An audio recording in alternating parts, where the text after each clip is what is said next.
Alors, on revient sur notre étude de la première épître de Paul aux Thessaloniciens. C'est une belle épître. Mais toutes les épîtres de Paul sont belles. C'est la parole de Dieu. Et on veut faire une lecture pour introduire notre soirée. On revient sur le chapitre 1er. Et donc la semaine dernière, on s'est arrêté sur les versets 1 à 5. Donc là, on va 6 à 10. Donc la suite et fin de ce chapitre. Donc, premier chapitre de l'épître de Paul aux Thessaloniciens, qui se situe juste après Colossiens, à partir du verset 6. « Et vous-même, dit-il, vous avez été mes imitateurs et ceux du Seigneur en recevant la parole au milieu de beaucoup d'afflictions, avec la joie du Saint-Esprit, en sorte que vous êtes devenus un modèle pour tous les croyants de la Macédoine, de l'Achaïe et en Paka. Non seulement, en effet, la parole du Seigneur a retenti de chez vous, dans la Macédoine et dans l'Achaïe, mais encore votre foi en Dieu s'est fait connaître en tout lieu, de toute manière que nous n'avons pas besoin d'en parler. Car on raconte à notre sujet quel accès nous avons eu auprès de vous et comment vous vous êtes convertis à Dieu en abandonnant les idoles pour servir le Dieu vivant et vrai et pour attendre des cieux son Fils qu'il a ressuscité des morts, Jésus qui nous délivre de la colère à venir. Amen. Amen. Quel beau chapitre. Le thème général de notre étude, c'est le besoin de perspective. Dit autrement, c'est le besoin d'avoir une perspective biblique, de voir les choses, de voir ce qui nous entoure, de voir aussi le service, la vie, l'éternité, voir selon la vision, selon l'angle de Dieu. Hein? C'est cela en fait. Selon cette vision, j'allais dire grand angle, qui correspond à la vision même de Dieu. Donc la semaine dernière, à la lumière des 5 premiers versets de ce chapitre 1er, nous avons vu que l'acquisition d'une perspective biblique commence par la connaissance et la confiance en Dieu. Tout commence là, dans cette intimité avec Dieu, dans cette connaissance personnelle et intime que nous avons avec Dieu et qui passe bien sûr par Jésus-Christ, qui est le chemin, qui est la porte, qui nous introduit dans la connaissance de Dieu le Père et de Dieu le Créateur. Et puis, bien sûr, cette connaissance de Dieu et cette confiance conduit, comme on l'a vu, à la reconnaissance de notre cœur pour tout ce que Dieu est, pour tout ce que Dieu fait, à la gratitude également. Et dans les versets 6 à 10, la première chose que l'apôtre Paul met en évidence, c'est l'expérience spirituelle des Thessaloniciens. C'est la première chose qu'il met là en évidence. Il est là comme admiratif devant l'œuvre de Dieu accomplie dans la vie des Thessaloniciens. Et il voit ce que l'expérience spirituelle qui était la leur a pu la produire en eux. Et ensuite, ce que ça a produit par eux et avec eux. Parce que non seulement l'œuvre spirituelle est belle chez les Thessaloniciens, mais cette œuvre, elle s'est propagée. Cette œuvre a retenti. L'apôtre Paul le dit, c'est la Macédoine, l'Achaïe. Donc c'est allé au-delà de la simple ville de Thessalonique, qui était déjà à l'époque une ville assez importante. Alors pour aller un petit peu plus loin dans notre réflexion, il faut dire que chaque être humain, chacun d'entre nous, nous sommes nés esclaves. Chaque être humain est né donc esclave. Chaque être humain dans cette planète est né esclave, esclave du royaume des ténèbres. Et par rapport à cela, peu importe le lieu de vie, peu importe le montant du compte en banque, peu importe le statut social, la Bible est claire, tous les hommes sont pécheurs. Et le péché fait que nous sommes dans les ténèbres. Le péché fait que nous sommes esclaves de celui qui est le prince des ténèbres. Et nous avons un ennemi, oui, le diable, qui aime nous maintenir dans cet esclavage. Il met tout en œuvre, toutes les ruses possibles. Il est appelé le malin, et c'est pas pour rien. Le malin par nature, ce qu'il est devenu. Et il sait être malin puisqu'il a conduit nos ancêtres dans le péché. Il a conduit Adam et Ève, qui étaient là dans la perfection, qui étaient là dans la présence de Dieu. Il les a conduits à la rébellion contre Dieu. Et à travers eux, c'est toute l'humanité qui est plongée aujourd'hui dans les ténèbres. C'est terrible, c'est terrible. Et Paul décrit les choses ainsi dans 2 Corinthiens chapitre 4 verset 3. « Si notre évangile est encore voilé, il l'est pour ceux qui périssent, pour ceux qui sont là dans le péché, qui demeurent dans le péché, pour les incrédules, dont le Dieu de ce siècle a aveuglé l'intelligence, afin qu'ils ne vissent pas briller la splendeur de l'évangile, de la gloire de Christ, qui est l'image de Dieu. » Et je crois que les uns les autres, pour nous qui avons fait l'expérience qui était celle des Thessaloniciens, on peut se souvenir de cette époque où notre esprit était aveuglé, était là dans cet aveuglement, était là dans cette obscurité. On n'est pas venu à la foi comme cela du jour au lendemain, c'était un processus. Pour ma part, j'ai entendu l'évangile depuis que je suis enfant. Mais je ne comprenais pas jusqu'au jour où j'ai entendu la prédication de l'évangile, comme jamais je l'avais entendu. Et là, la présentation qui était faite de Jésus correspondait à la réalité des Écritures, correspondait à ce que Jésus est. Jésus est. Et non pas à travers une tradition, si bonne soit-elle aux yeux des hommes, ça reste une tradition. Mais notre Dieu, dans son amour, donc, a fait le nécessaire pour nous sauver des ténèbres. Amen. C'est lui qui a fait le nécessaire. Ce que nous ne pouvions pas accomplir, c'est lui qui l'a accompli. Il a envoyé son Fils unique Jésus, qui est la lumière du monde, pour éclairer les hommes, pour éclairer les pécheurs qui sont là prisonniers des ténèbres, et étant prisonniers des ténèbres et demeurant dans les ténèbres, sont ainsi conduits vers la mort éternelle. Mais Dieu le Père, donc, est intervenu en Jésus-Christ. Jean chapitre 8 verset 12, il est dit, Jésus leur parla de nouveau et dit, je suis la lumière du monde. Amen. Je suis la lumière du monde. De ce monde qui est plongé dans les ténèbres et qui a besoin de voir la lumière briller. Et Jésus ajoute, celui qui me suit ne marchera pas dans les ténèbres, mais il aura la lumière de la vie. C'est-à-dire qu'il découvrira cette lumière céleste qui vient de Dieu, et en découvrant ce qui vient de Dieu, il va découvrir le pardon de ses péchés et découvrir la vie éternelle. Amen. C'est extraordinaire. C'est extraordinaire. Jésus, la lumière du monde, est venu éclairer notre vie, et parce qu'il est venu là éclairer notre vie, parce qu'il est devenu le Seigneur et Sauveur par sa mort sur la croix, portant là nos péchés et péchés de l'humanité, et parce qu'il y a eu la résurrection, parce qu'il a satisfait pleinement la justice de Dieu et l'amour de Dieu, bien nous pouvons venir, nous, aujourd'hui, venir à Dieu, confessant notre péché et recevoir le pardon. Matthieu 5, verset 14. Nous avons été éclairés, amen, par la lumière du monde, par Christ, qui est devenu notre Seigneur et Sauveur. Mais, Jésus ajoute, vous êtes la lumière du monde. Vous êtes la lumière du monde.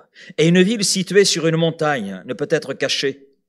Et on n'allume pas une lampe pour la mettre sous le boisseau, mais on la met sur le chandelier, et elle éclaire tous ceux qui sont dans la maison.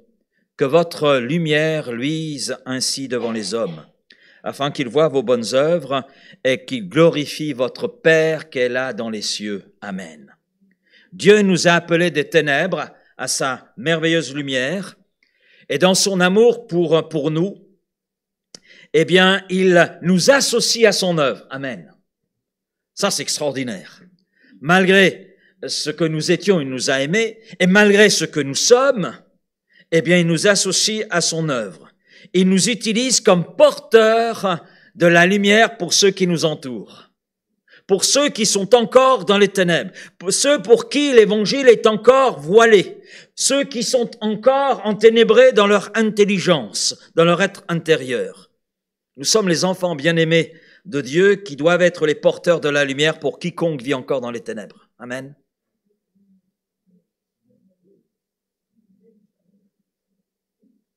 Bon, il y a quelques amen, pas beaucoup, mais... Et Paul a été le véritable porteur de la lumière pour les Thessaloniciens, pour ces hommes et femmes qui vivaient dans les ténèbres. Et il le dit, car on raconte à notre sujet quel accès nous avons eu auprès de vous et comment vous vous êtes convertis à Dieu en abandonnant les idoles pour servir le Dieu vivant et vrai. Les Thessaloniciens ont montré combien l'évangile était important et ont montré le changement qui s'était produit dans leur vie en abandonnant les idoles, en abandonnant ce qui les tenait liés pour se tourner vers le Dieu vivant et vrai. Et il est dit pour servir le Dieu vivant et vrai. C'est extraordinaire parce que les Thessaloniciens, pendant 3 semaines simplement, ils ont entendu la prédication de l'évangile. Et la prédication de l'évangile a produit en eux son œuvre. Les Thessaloniciens ont reçu cette parole que Paul communiquait, ils l'ont reçue comme étant une parole venant de Dieu pour eux. Et à partir de là, ils ont abandonné leur vie de péché, abandonné leurs idoles pour se tourner vers ce Dieu vivant et vrai pour le servir. Ils furent appelés des ténèbres à la lumière divine. En ce qui concerne l'apôtre Paul, il connaissait le plan de Dieu pour sa vie et il a pu le partager, entre autres, un jour au roi Agrippa. Il a partagé son expérience spirituelle et partagé l'appel qui était le sien. Il dira ceci dans Actes 26, verset 17. Jésus, se révélant à Paul, lui dit « Je t'ai choisi du milieu de ce peuple et du milieu des païens, vers qui je t'envoie, afin que tu leur ouvres les yeux, pour qu'ils passent des ténèbres à la lumière, de la puissance de Satan à Dieu, pour qu'ils reçoivent par la foi en moi le pardon des péchés et l'héritage avec les sanctifiés. » Dieu, le Créateur, a voulu ouvrir les yeux des pécheurs et faire passer ces pécheurs des ténèbres à la lumière, de la puissance de Satan à celle de Dieu. Il a utilisé cet instrument, Paul. Vous savez ce que signifie Paul? Petit. Et les noms dans la Bible caractérisaient la personne. Dieu utilise les choses faibles du monde pour confondre les grandes. Ce qui est petit aux yeux des hommes pour atteindre les grands. Amen. Et Paul décrit ce qui s'est passé dans la vie de ces Thessaloniciens. Il était le porteur de cette lumière. Paul a porté cette lumière, a porté la lumière divine et a conduit ces hommes et femmes à se tourner vers Dieu, à sortir de leurs ténèbres, découvrir la lumière de Dieu, découvrir le pardon, découvrir qu'il y a en Dieu une vie réelle, la vie éternelle. C'est ce que Paul a fait. Et Paul aime retracer ce que Dieu a fait auprès des Thessaloniciens. Il le partage avec les Thessaloniciens. Mais il y a plus encore.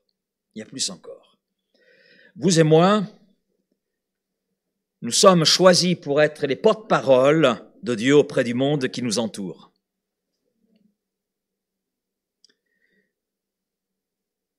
Je répète, vous et moi avec vous, nous avons été choisis, tout petits que nous sommes, nous avons été choisis pour être les porte-paroles de Dieu auprès du monde qui est encore plongé dans les ténèbres. Et j'aime la façon dont l'apôtre Pierre présente les choses. Dans 1 Pierre, chapitre 2, verset 9, il dit « Vous, au contraire, vous êtes une race élue. » Amen. Un sacerdoce royal. Waouh. Il y a mieux que Versailles qui nous attend. Une nation sainte. Ah oui, on a été rachetés dans notre vaine manière de vivre. Un peuple acquis au prix de l'œuvre de Jésus, afin que vous annonciez les vertus de celui qui vous a appelé des ténèbres à son admirable lumière. Vous qui, autrefois, n'étiez pas un peuple, mais qui maintenant êtes le peuple de Dieu. Pas n'importe qui, le peuple de Dieu, vous qui n'aviez pas obtenu miséricorde et qui maintenant avez obtenu miséricorde.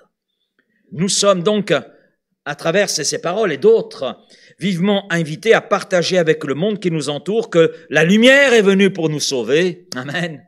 Pour éclairer nos vies quant à la réalité du péché, éclairer nos vies quant à la personne et l'œuvre de Jésus-Christ dans lequel nous avons le pardon et la vie éternelle. Et nous sommes porteurs de cette lumière pour tout ce monde qui reste encore aveugle, qui reste encore plongé dans les ténèbres. Et les Thessaloniciens avaient compris cela. Ils l'avaient compris. Et ils ont, à partir de là, répandu le message de cette merveilleuse lumière, non seulement à Thessalonique, mais en Macédoine et en Achaïe. Amen. Et à partir de là, l'apôtre Paul dit, vous êtes devenus des modèles. Et je crois que ce sont des modèles pour nous. C'est des modèles pour l'église de Vitrolles, pour l'église de France. On a des hommes et des femmes qui sont des modèles pour nous. Amen. L'apôtre Paul montre comment ils ont reçu le message de l'évangile, la réception du message, comment les choses se sont passées. Nous savons, bien-aimés de Dieu, que vous avez été élus. Et notre évangile ne vous ayant pas été prêché en parole seulement, mais avec la puissance, avec l'Esprit Saint et avec une pleine persuasion. Car vous n'ignorez pas que nous sommes montrés ainsi parmi vous à cause de vous. Et vous-même, vous avez été mes imitateurs et ceux du Seigneur en recevant la parole au milieu de beaucoup de tribulations avec la joie du Saint-Esprit, en sorte que vous êtes devenus un modèle pour tous les croyants de la Macédoine et de l'Achaïe. L'évangile, à savoir la proclamation de la bonne nouvelle de Jésus-Christ, est parvenu aux Thessaloniciens. La prédication a été accompagnée de la puissance du Saint-Esprit. Amen. Et je dirais que cela doit être notre axe de prière. Prier pour que le contenu de la prédication puisse avoir toute son efficacité dans les cœurs. Amen. Déjà dans nos cœurs, mais dans le cœur de tous les auditeurs. Que le contenu soit la communication d'un message biblique, d'un message qui est centré sur Christ et fondé sur la Bible. C'est l'apôtre Paul qui le dira aux Corinthiens et il le montre dans d'autres lettres et aussi dans la lettre aux Thessaloniciens. Il le dit ainsi, je ne veux pas savoir parmi vous autre chose que Jésus-Christ et Jésus-Christ crucifié. S'il y a un homme qui avait un message christocentrique centré sur la personne de Jésus-Christ, c'est bien l'apôtre Paul. Et je dirais que toutes ces lettres, les 13 lettres dont il est l'écrivain, sont marquées par la présence de Christ. Le message de Christ est au centre de toutes ces lettres, de toutes. Et c'est important, je crois, aujourd'hui plus que jamais, de prier pour le contenu de la prédication. C'est important parce que beaucoup de prédications sont des discours d'hommes qui ne produisent rien. Ça sème la confusion. On parle beaucoup de rechercher sa destinée, on parle beaucoup de rechercher ceci, rechercher cela, mais ce dont l'homme a besoin, c'est le Christ. C'est le Christ. Ce dont nous avions besoin et le message qui a touché nos cœurs, c'est Christ. Ce dont nos contemporains, ceux qui sont autour de nous, ont besoin, c'est le Christ. C'est la personne la plus centrale qui soit, la plus indispensable qui soit. C'est lui le Sauveur. Et il dit, je suis le chemin. Je suis la vérité. Je suis la vie. Je suis la résurrection et la vie. Et il utilise des termes qui montrent un absolu, une exclusivité. Il n'y en a pas d'autres. On va nous faire gober qu'il y a d'autres vérités.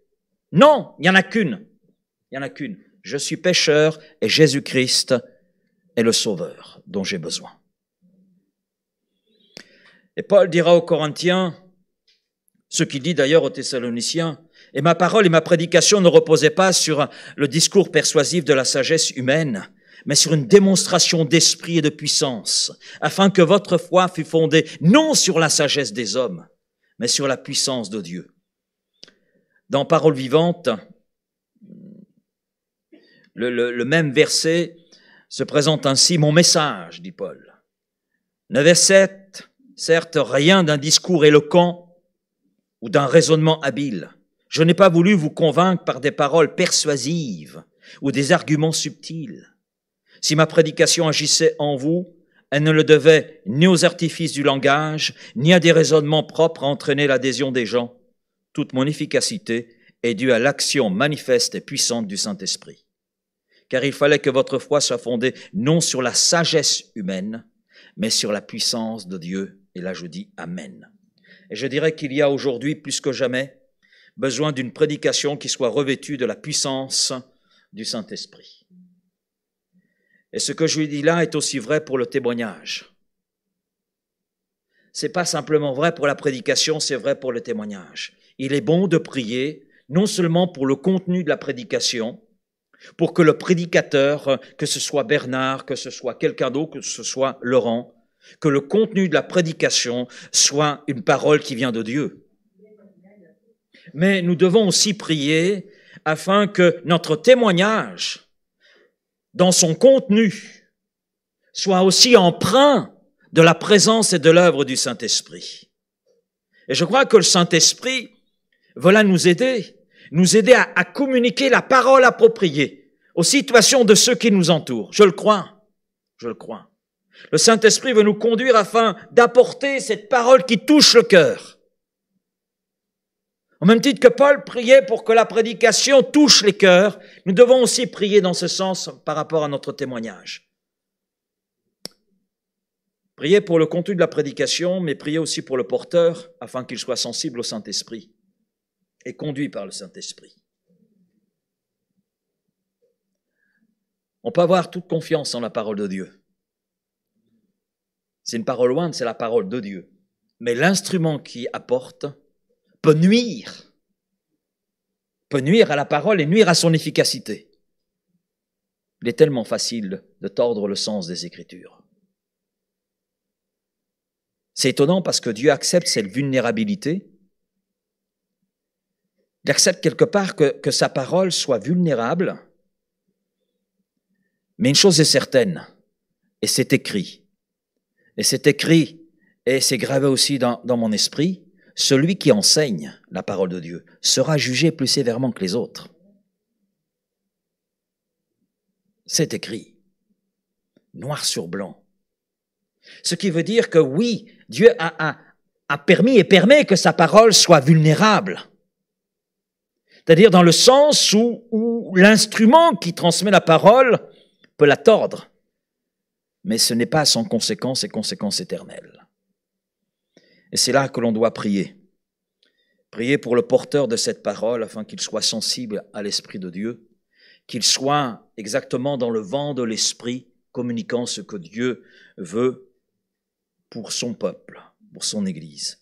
Mais c'est aussi vrai pour notre témoignage. C'est pas simplement vrai pour la prédication, c'est vrai aussi pour notre témoignage. Nous avons besoin du Saint-Esprit. Besoin du Saint-Esprit, besoin de la sensibilité du Saint-Esprit pour comprendre les besoins, pour les discerner, les besoins qui sont là autour de nous, chez ceux qui nous entourent et qui sont dans les ténèbres. Nous devons aussi prier pour que les cœurs soient touchés.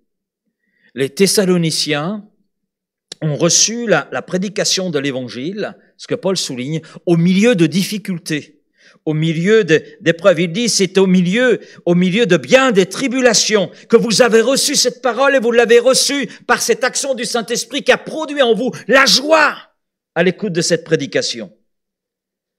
Et je crois que nous avons aussi besoin de prier afin que Dieu nous conduise et que la prédication et notre témoignage atteignent vraiment le but, atteignent vraiment les besoins qui sont là.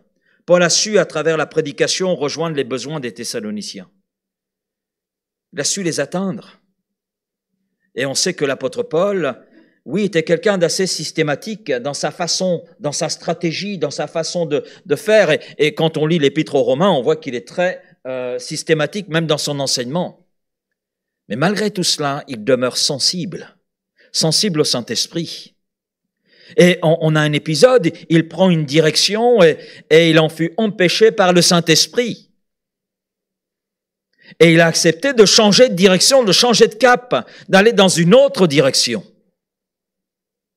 Parce qu'il a reconnu que Dieu avait d'autres plans que ceux qu'il avait prévus.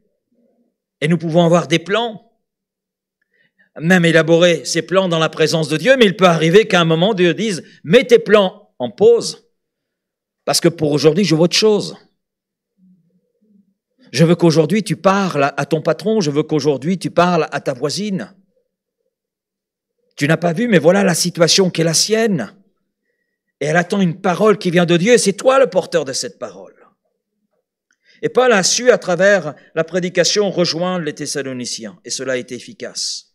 Et cela a procuré dans le cœur des Thessaloniciens, eh bien, une œuvre, et une belle œuvre, et une joie inégalable. Parce que les Thessaloniciens ne se sont pas arrêtés là. Ils ont relayé le message que l'apôtre Paul leur avait apporté. Ce qu'ils ont reçu, eh bien, ils sont allés le communiquer. Et ça a été aussi efficace dans la vie des autres que cela a été dans leur vie. Et Paul dit, verset 7, « En sorte que vous êtes devenus un modèle pour tous les croyants de la Macédoine et de l'Achaïe. » Qu'est-ce que Paul voulait dire par ce terme « modèle » ? On a la réponse au verset suivant. Verset suivant. « Non seulement, en effet, la parole du Seigneur a retenti de chez vous dans la Macédoine et dans l'Achaïe, mais votre foi en Dieu s'est fait connaître en tout lieu, de telle manière que nous n'avons pas besoin d'en parler. » Parole vivante, je reviens sur cette traduction, dit bien plus de chez vous, donc à partir de chez vous. La parole du Seigneur s'est propagée non seulement en Macédoine et en Achaïe, mais en tout lieu. En effet, partout on sait que vous êtes venus à la foi, de sorte que nous n'avons pas besoin d'en parler. Ce qui veut dire que les Thessaloniciens, à travers cette propagation de l'Évangile, de ce qu'ils avaient reçu, de l'expérience qui était la leur, ont fait leur témoignage devancer l'apôtre Paul. On n'a pas besoin d'en parler parce que votre témoignage est tel que quand on arrive, il y a déjà un travail qui se fait. Et ce que Paul est en train de dire, c'est que ce que lui a communiqué à travers la prédication, eh bien, les Thessaloniciens l'ont relayé par leur témoignage. Et cela de telle manière que ça s'est étendu sur un grand territoire. Et Paul utilise un terme qui est très intéressant. Non seulement, en effet, la parole du Seigneur a retenti. Il utilise le mot « retentir ». C'est la seule fois d'ailleurs que ce mot est utilisé dans le Nouveau Testament. On ne le trouve nulle part ailleurs, dans le sens dans lequel Paul l'emploie ici. C'est la seule fois où ce mot est utilisé, et en dehors de la Bible, ce mot a un sens très intéressant. Il parle d'une trompette dont la résonance est puissante. C'est le son là d'une trompette dont le son vraiment est fort. Fort. Et d'ailleurs, dans le mot grec, il y a l'image d'un son fort et qui fait écho, ça se répand. Il y a toute une image derrière ce mot. Et c'est donc pas par hasard que l'apôtre Paul utilise ce mot. Il montre par cela même que ce que l'Évangile a produit dans la vie des Thessaloniciens était fort. Fort. Mais il y a eu un écho. Ça s'est propagé, ça s'est fait connaître. Vous vous souvenez du jour où vous avez découvert Christ ? Ah, moi je m'en souviens. Hein. Je m'en souviens. Je m'en souviens comme si c'était hier. Je me souviens d'une bonne partie de la prédication qui est apportée. Je me souviens du nom du prédicateur et je me souviens de ce que ça produit dans ma vie. Vous vous souvenez de cela ? Mais aujourd'hui, qu'en est-il de cette expérience ? Qu'en est-il ? Et là, il y a un son glorieux dans la vie des Thessaloniciens. Et ce son glorieux se propage, ça retentit. Et je crois que notre objectif, c'est de faire connaître le message évangélique de Dieu, de ce qu'il a fait dans notre propre vie. Il a fait la lumière, il a été la lumière pour notre vie. nous a sortis des ténèbres, nous a mis sur son ferme rocher. On le chante aussi. La Bible le dit et on le chante en plus. Mais est-ce pour nous? Non. C'est pour que d'autres sur lequel nous sommes, d'autres puissent y venir. Et ils ne peuvent y venir que si le son glorieux de la trompette de Dieu continue de résonner, de l'évangile qui est puissance de Dieu pour le salut de quiconque croit. Ça va plus loin. Parce que les Thessaloniciens savent d'où ils sont sortis. Ils le savent. Et Paul le souligne. Car on raconte à notre sujet quel accès nous avons eu auprès de vous et comment vous êtes convertis à Dieu en abandonnant les idoles pour servir le Dieu vivant et vrai. Donc, en abandonnant les idoles. Donc, ils ont compris que leur vie n'était que détresse. Et Paul dit, c'est au milieu aussi de beaucoup d'afflictions, d'épreuves, de difficultés que vous avez découvert l'évangile.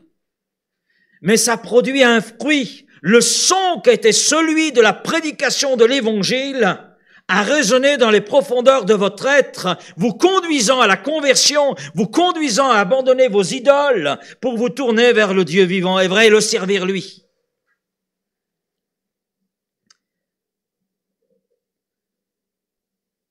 Et en disant cela et en parlant du modèle que représentent les Thessaloniciens, il montre finalement que ces gens de Thessalonique reconnaissaient l'importance de faire connaître la bonne nouvelle, parce que ce qu'ils voyaient autour d'eux était ce qu'ils étaient auparavant. Ils sortaient des difficultés, ils étaient encore dans la difficulté parce qu'ensuite ils ont connu la persécution. Voilà. On parle par la suite. Mais ils étaient là aussi, vivant quelque chose de nouveau, quelque chose de glorieux, et ils prenaient conscience que ce n'était pas simplement pour eux seuls. Et c'est ce que nous devons comprendre si nous sommes bénis, et on le chante d'ailleurs, je suis béni, amen. On le chante aussi au pluriel, nous sommes bénis, amen. Vous êtes bénis, amen, alléluia. Et Paul le dit, nous avons tout pleinement Jésus-Christ. C'est pas extraordinaire, cela?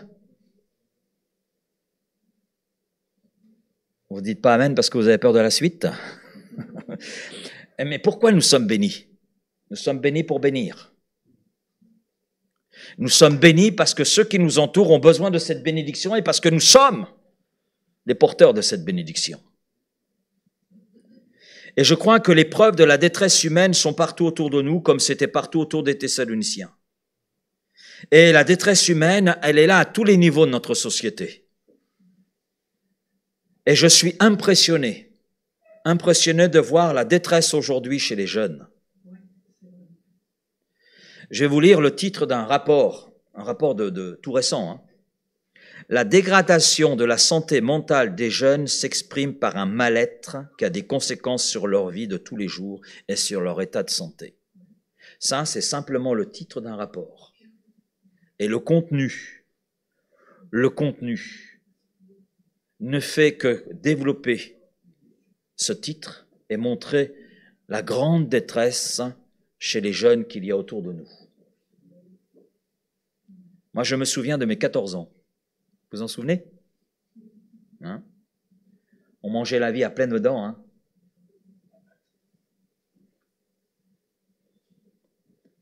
À l'époque, je mangeais les kilomètres à pleines dents. Il y avait cette envie de vivre. Eh bien, aujourd'hui, la jeunesse n'a pas envie de vivre. Le taux de suicide parmi les ados, parmi les enfants aujourd'hui, et c'est affolant dans notre société. Donc les preuves de la détresse humaine sont là, au milieu de notre jeunesse. Il est question bientôt des élections et la question se pose, mais et les jeunes dans tout cela?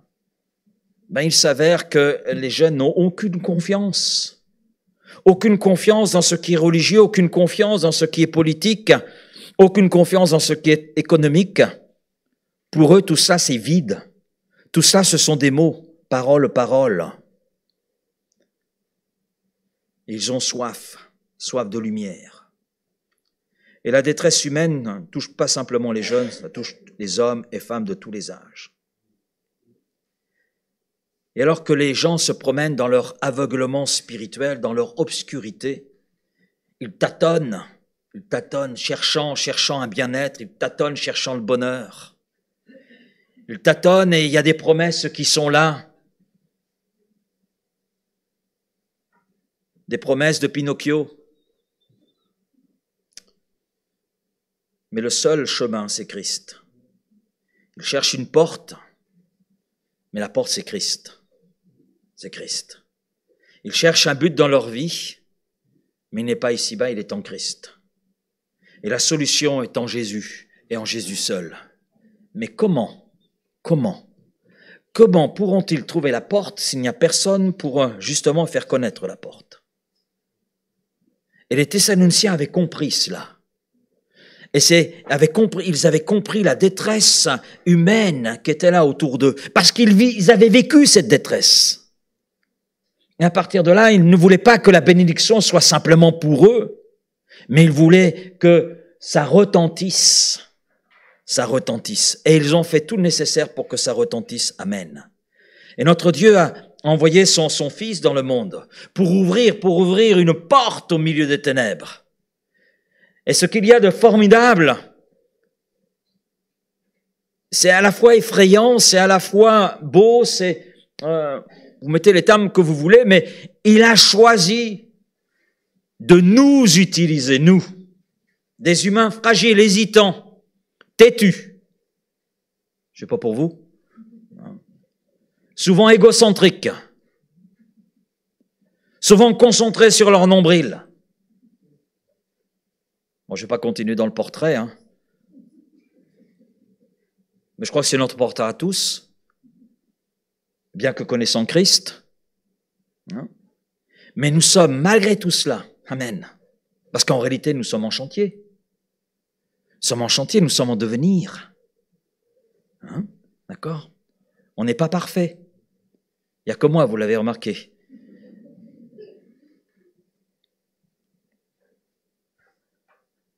Oui, à vos regards, j'ai compris que vous aviez compris que je n'étais pas parfait, je le sais. Merci de me rappeler. Mais nous sommes des personnes que Dieu a choisies, malgré tout ce que nous sommes. Et il nous a choisis pour être les porteurs de la lumière auprès de ces gens qui sont dans l'aveuglement. Il nous a choisis pour faire retentir l'Évangile, pour faire connaître son message d'amour à ces gens qui sont dans les ténèbres, à ces gens qui tâtonnent, à ces gens qui sont en recherche du bonheur mais qui ne le trouvent pas. Parce qu'ils ne sont pas dans la bonne direction. Et nous sommes appelés à le dire. Nous sommes appelés à l'exprimer. Nous sommes les porteurs de l'Évangile.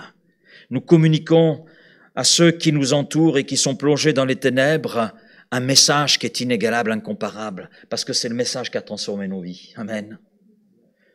C'est la bonne nouvelle, c'est l'Évangile, c'est la puissance de Dieu. Parler de Jésus. C'est ça l'Évangile, c'est Jésus. Un auteur, Yann Thomas, a dit ceci: Jésus-Christ a donné sa vie pour vous. Amen. Afin de vous offrir sa vie, pour qu'il puisse vivre sa vie à travers vous. Jésus-Christ a donné sa vie pour vous, afin de vous offrir sa vie et pour qu'il puisse vivre sa vie à travers vous. Alors on peut dire les choses différemment. Il faut qu'il croisse et que je diminue. Il faut qu'il croisse, lui, et que je diminue. Que mon moi diminue. On peut dire les choses différemment. L'exemple de ce que l'apôtre Paul pourra dire aux Galates: ce n'est plus moi qui vis, c'est Christ qui vit en moi. C'est cela en fait. Cet homme n'a rien dit d'extraordinaire, mais c'est vrai que la vie de Christ qui est en nous, c'est une vie qui veut être communiquée. Comme Christ est allé vers tous ceux qui étaient dans le besoin, nous sommes invités à aller vers tous ceux qui sont dans le besoin. Et si nous en avons l'occasion, et le Seigneur nous donne les occasions de dire une chose à quelqu'un, On a plein de choses à dire, vous avez remarqué? Mais l'essentiel, c'est Christ. C'est l'évangile, c'est le trésor que nous possédons. Et c'est plus qu'un trésor, c'est la puissance de Dieu. Une puissance précieuse, une puissance que nous pouvons partager et que nous devons communiquer. Comme un jour, quelqu'un est venu nous parler. En Jean, chapitre 1er, nous lisons ceci, mais à tous ceux qui l'ont reçu, il est question de la lumière du monde Christ. Elle a donné le pouvoir de devenir enfant de Dieu. De devenir enfant de Dieu. Peu importe, j'arrive à la fin, peu importe à quel point notre monde semble enténébré, semble obscur. Je vais vous dire quelque chose. Les choses que nous voyons vont aller en empirant. Non, vous ne le saviez pas? Ben, je vous le dis. Et c'est pas moi qui le dis, c'est la Bible elle-même qui nous montre les choses. La terre et tout ce que nous voyons aujourd'hui, tout cela est appelé à disparaître. C'est pas appelé à s'améliorer, comme on voudrait nous le faire croire, c'est appelé à disparaître. Parce que Dieu a quelque chose de plus grand. Mais si c'est appelé à disparaître, c'est parce que l'obscurité s'épaissit. Il y a un épaississement des ténèbres. Mais à vrai dire, peu importe que les ténèbres soient épaisses, peu importe leur épaisseur. Je ne sais pas si vous avez remarqué, mais il suffit d'un tout petit peu de lumière, un tout petit peu de lumière, pour éclairer un lieu large et spacieux. Un lieu peut-être dans le noir le plus complet, le plus sombre, mais il suffit simplement une petite allumette pour que les choses changent et soient transformées. Il suffit d'un petit peu de lumière pour que tout change. Et nous sommes cette lumière. Vous êtes le sel de la terre, la lumière du monde, dit le Seigneur. Et l'apôtre Paul termine ce chapitre avec une promesse.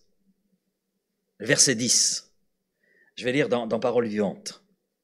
Maintenant, vous attendez le retour personnel de son Fils Jésus, qu'il a ressuscité des morts et qui reviendra du haut des cieux pour nous délivrer de la colère à venir. Les Thessaloniciens ne vivaient pas dans la peur. Ne vivaient pas dans la peur, malgré l'obscurité qui les entourait, malgré tout ce qui était là autour d'eux, malgré les difficultés. On en rencontre des difficultés. Mais malgré tout cela, ils étaient dans une foi dynamique et joyeuse. Et cette foi active et persévérante produisait en eux le désir de servir le Dieu vivant et vrai. J'aime beaucoup cette expression, parce qu'elle montre toute la confiance qui était là dans le cœur des Thessaloniciens. Dieu est un Dieu vivant. Donc il y a une dynamique. Et vrai. On ne peut pas le remettre en question, c'est une réalité. C'est une réalité. Et cette foi active et persévérante produisait donc dans le cœur des Thessaloniciens le désir de vivre. Amen. Le désir de servir Dieu. De vivre pour servir le Dieu vivant et vrai. Et le servir dans leur aujourd'hui. En ayant ces regards justement sur cette attente du retour personnel de Jésus. Jésus revient. Oh non, Laurent, pas maintenant, parce que moi je veux vivre ma vie. Mais ta vie n'a de sens que si tu la confies à Christ. Quelle vie veux-tu vivre? Et nous voyons des hommes et des femmes qui désiraient tout donner pour Christ et briller dans les ténèbres de leur époque, afin qu'un plus grand nombre puisse découvrir Jésus-Christ, la lumière du monde. Oui, ces hommes et femmes, ces Thessaloniciens, ce sont des modèles pour nous. Des modèles pour nous. Et en Jésus-Christ, nous ne sommes plus sous la colère de Dieu. Amen. Il reviendra du haut des cieux pour nous délivrer de la colère à venir. Mais la colère à venir, elle ne nous concerne pas. Les Thessaloniciens avaient compris cela. Ils vivaient dans une espérance bénie béni. La colère, c'est pas pour nous. Mais on veut qu'un plus grand nombre puisse échapper à la colère à venir. Et ils étaient là dans la paix de Dieu avec cette espérance du retour prochain de Jésus-Christ, à savoir l'enlèvement de l'Église. Amen. Je m'en réjouis. Je me réjouis d'appartenir à l'Église de Jésus-Christ, d'être un des membres de cette Église. Je m'en réjouis parce que c'est l'Église qu'il va enlever. Son corps qu'il va enlever. Et par la suite, la colère de Dieu s'abattra, c'est vrai, sur le monde, sur tous ceux qui auront négligé, sur tous ceux qui ont rejeté le message de l'Évangile, qui ont refusé la lumière. Mais ça ne nous appartient pas, ça appartient à Dieu. Mais en attendant, dans l'attente de ce retour de Jésus, dans l'attente de cet enlèvement de l'Église, eh bien, nous voulons briller. Amen. Amen. C'est ma prière, je veux briller dans la prédication. Je veux que la prédication, dans son contenu, pas simplement dans sa forme, mais dans son contenu, soit parole de Dieu. Et que dans son contenu, elle soit revêtue de cette action du Saint-Esprit et qu'elle touche les cœurs. Qu'elle touche mon cœur, qu'elle touche votre cœur, qu'elle touche le cœur de tous ceux qui nous écoutent sur les réseaux sociaux, qu'elle touche les cœurs de tous ceux qui franchissent ce lieu, et que la prédication conduise les cœurs dans la repentance, conduise les cœurs à reconnaître en Jésus-Christ l'unique Seigneur et Sauveur. Oui. Que la prédication soit accompagnée de cette action du Saint-Esprit qui produit cette conviction de péché. Ils eurent le cœur vivement transpercé, à un tel point qu'ils demandèrent aux apôtres, que ferons-nous? Et Pierre répond, repentez-vous, changez de vie, changez de mentalité. Acceptez toute l'œuvre du Saint-Esprit dans votre vie pour vous changer, vous transformer. Et nous sommes là, oui, dans l'attente du retour, mais nous voulons briller. Briller. Alors, c'est au niveau de la prédication, mais tout prédicateur que je suis avant tout un homme avec toutes les faiblesses que cela représente, liées à la nature humaine. Et puis je suis un chrétien. Ça vous dit quelque chose, ça? Hein? Donc, en tant que chrétien, je veux aussi briller. Et vous? Je crois que nous aussi, nous voulons briller. Chacun d'entre nous, chacun de ceux qui ce soir ont expérimenté qui était Jésus, la lumière du monde, qui ont été éclairés par Jésus, veulent briller. Que cela soit notre prière, cela soit notre désir, cela soit notre ambition. Et cela, quelles que soient les expériences spirituelles qu'ont les nôtres, quel que soit notre âge, quel que soit notre âge. Ne demandez pas à M. Bazin d'arrêter de briller. Comme il nous a dit un jour en pastoral, « Tant que Dieu me prêtera vie, je témoignerai de mon Jésus. » Amen. Amen. Et c'est ce que nous voulons. Les Thessaloniciens avaient compris cela, et je pense que ce soir nous le comprenons aussi. Et nous voulons le vivre, l'expérimenter, et voir cette ville être embrasée par le feu du Saint-Esprit. Amen. Merci Père, pour ta parole ce soir, pour le modèle que représentent les Thessaloniciens pour nous. Et tout ce que l'apôtre Paul peut là exprimer, Seigneur, eh bien, il aurait pu nous l'exprimer ce soir. Il aurait pu dire la même chose, à la différence que nous n'avons pas encore ce retentissement que pouvaient avoir les Thessaloniciens. Mais Seigneur, je te remercie. Je te remercie pour l'évangile qui retentit en ce lieu, qui retentit dans cette ville, et cela depuis un peu plus de 50 ans. Seigneur, je te remercie pour les fruits que cela a donné. Et Seigneur, je te remercie même pour les fruits qui vont au-delà de Vitrolles. Oui, Seigneur, je te remercie aussi pour cela. Oui, Seigneur. Et je crois, Père, que tu veux nous conduire encore plus loin. Oui, Seigneur. Nous ne sommes que dans, j'allais dire, que dans le commencement de tout ce que tu veux accomplir, réaliser. Oui, Seigneur, par nos vies, avec nos vies, dans cette vie, dans cette région et au-delà. Alors, Seigneur, que nous aussi, nous puissions par notre témoignage, que nous puissions par la prédication de l'Évangile, retentir comme les Thessaloniciens ont retenti. Et que tu sois ainsi glorifié, que tu sois ainsi exalté, et qu'un plus grand nombre encore passe des ténèbres à la lumière. Passe du royaume des ténèbres au royaume de Dieu. et devenir enfants de Dieu et rayonner à leur tour. Merci Père de tout ce que tu veux accomplir dans nos vies, par nos vies, malgré tout ce que nous sommes, malgré toutes les faiblesses qui sont les nôtres. Mais Seigneur, nous savons que tu ne nous appelles pas à demeurer dans nos faiblesses. Et je te remercie ce soir parce que tu es celui qui, par ton esprit, vient agir dans nos cœurs, dans nos vies. Tu viens porter ton action et nous permettre d'aller de l'avant avec toi. Permettre même de connaître peut-être une guérison, connaître une délivrance. Parce que c'est toi, Seigneur, qui confirme ta parole dans nos vies. Amen. Dans nos vies, parce que nous sommes aussi les auditeurs de ta parole. Et nous croyons, Seigneur, que ce que tu as promis, c'est pas simplement pour les autres, c'est aussi pour nous. Seigneur, nous voulons non seulement le faire connaître, mais nous voulons le vivre, l'expérimenter. Alors merci, Père, de tout ce que tu as résolu d'accomplir dans nos vies, avec nos vies et par nos vies. Et je te dis Amen.